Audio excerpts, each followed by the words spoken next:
All right, everybody, this is Andy-Mack, and what we're going to be doing today is we're going to be continuing our series on data structures for basics of computer science. And today we're going to be going over maps. Now, everybody got to be asking, what is a map?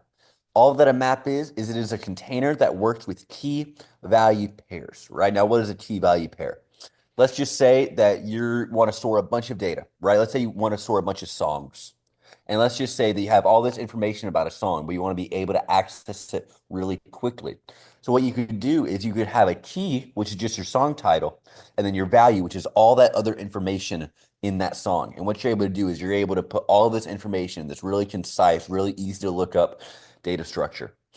The C++ implementation works as a balanced binary search tree, and time complexity for insert, erase, and find are all O-log events. So it's a very efficient data structure. And like I said earlier, they're all sorted by keys. So what you're going to be able to do is you're going to be able to take this data structure and sort everything by key. So, Mac, could you tell us a little bit more as to how these maps work?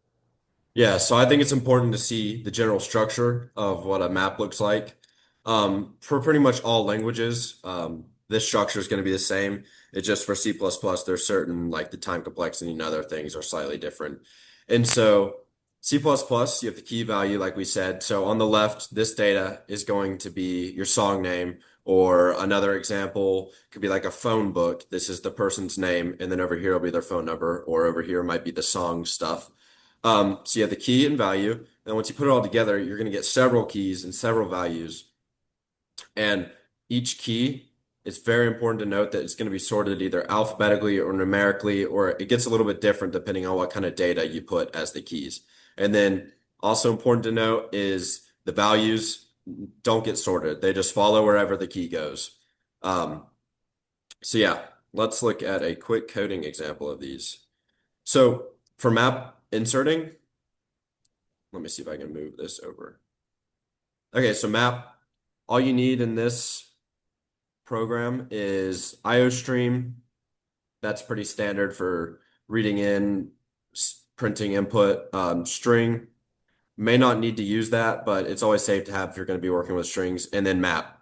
For C++, that's pretty much all you need for unordered map, multi-map, or just normal maps like we're going to work with today. So first, let's declare a map.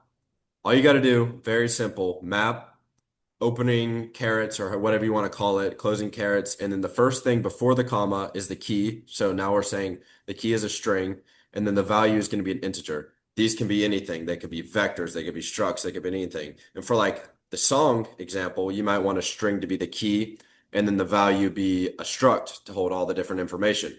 And then after you put the key and value, do a space, and then whatever you want to title it. We call this phone book just for real simple, you have a name, then you have a number. All right, so one way to insert is by using dot insert, and you're inserting as a pair. Note that just I'm on Linux right now, and other different compilers or different things may take different syntax. May have to use make pair. But just for the sake of this, this is pretty standard. A lot of things you're gonna see it coded like this. Map.insert, opening brackets, that's the key. So we're putting the name Zach in, and then the value comes after the comma, just like when you initialize it as a phone book. All right. So we did that. We inserted Zach and Bob, just gave them two numbers, not real phone numbers, because that actually exceeds the integer limit. And then we're going to insert another way. This is the operator, like we were talking about earlier with the time complexities. You can use the brackets to insert at Mac. So if it's not created, it'll be created as an entry for Mac and then put my number. But if you do this several different times in a normal map, you can't have duplicates. So it's just going to update this over and over and over again.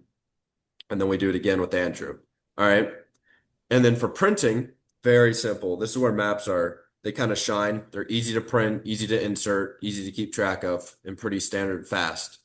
So you could print, if you know exactly what you're looking for, you could say Bob's number is, and then phone book, which is the name of our map, and then opening brackets. You got to put it in quotes because, or in double quotes because we're using a string. Put Bob and L. And so that, if I go ahead and run it, if I can remember what I named it. Yeah. See, Bob's number is equal to 4230, and that is correct. And then another thing you can do is the find operator. So if you want to see if something's in the map, you can use dot find. And to actually find if it's in there, you need to see if it's equal to phonebook.end, which is phonebook is our map again. So if it's equal to the end, it's not in the phone book. And like we see over here, Merv is not in the phone book. Additionally, really quickly, I'm going to go over iterators because they're probably the most important thing if you really want to print maps that don't just have a few values.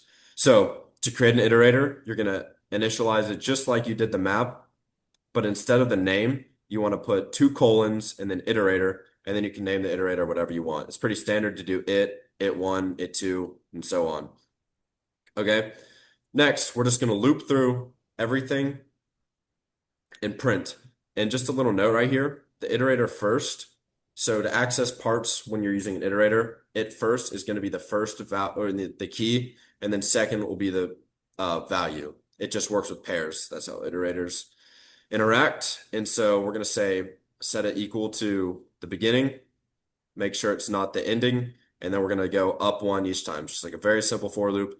This right here, you're pretty much going to use every single time you want to print a map. It's pretty standard, not much changes. Then you can just print it first, key, a whole bunch of spaces, its second, value.